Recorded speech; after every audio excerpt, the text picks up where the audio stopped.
Hello, everyone, and welcome to this edition of the Video Vault. It was about this time of year, April 24th to be exact, but back in 1956, when Alaska voters approved the Constitution.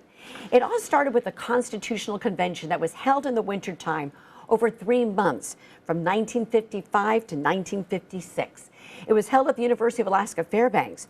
The goal, to become a state. Here's a look back at a story we did in 2017. Dan Carpenter reports. Anchorage is a modern city, but Alaskans go all out to celebrate. The year was 1958. Alaskans had voted in favor of statehood, but it required congressional approval. That came with the vote of the U.S. Senate on June 30th that year. That was the main obstacle, and when the Senate approved, Alaskans started celebrating. Truly, a momentous day in history.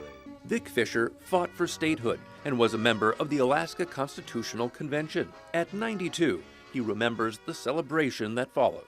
We had a great bonfire celebration in the evening. During the day, a big giant flag was put out on the old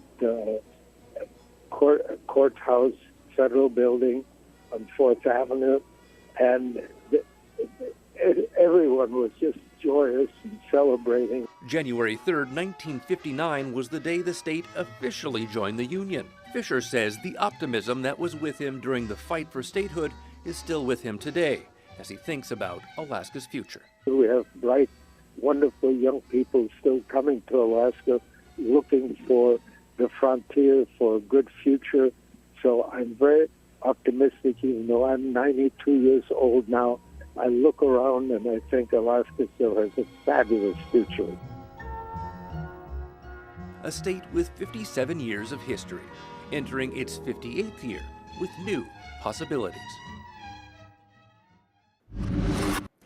There was even a documentary detailing how Alaska won statehood. In this story from back in 2017, Ron McBride tells us about the doc and the story behind the 49th state. Still, powerful forces that controlled Alaska's vast wealth weren't about to give up their influence.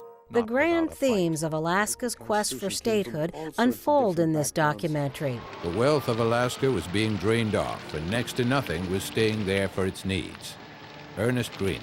As governor of the territory of Alaska, Ernest Greening was one of the first champions of statehood.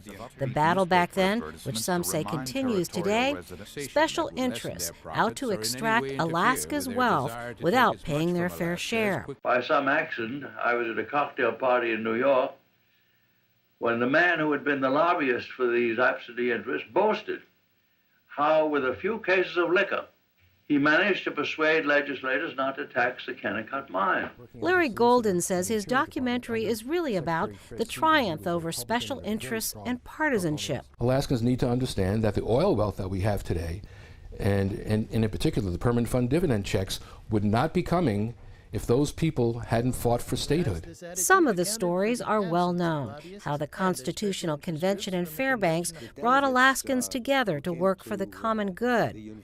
Other stories are more personal. But Evangeline just absolutely was the hostess with the mostest. And I remember the first time I had dinner there in that log cabin. Evangeline made chocolate soufflés, and they were magnificent. Evangeline was the wife of newspaper publisher Bob Atwood, who entertained visiting VIPs from Washington, D.C. to win their support for statehood. It goes behind the scenes in the Congress to tell the story of how Alaska won statehood. And a lot of that is just, is only known by a few historians who've researched it. But Lyndon Johnson could achieve or kill statehood. Former President Lyndon Johnson and Speaker of the House Sam Rayburn were key players in Congress. They thought that they could gain more votes for civil rights legislation if Alaska and Hawaii won statehood. It's important to understand that things that happen in Alaska are not purely local events.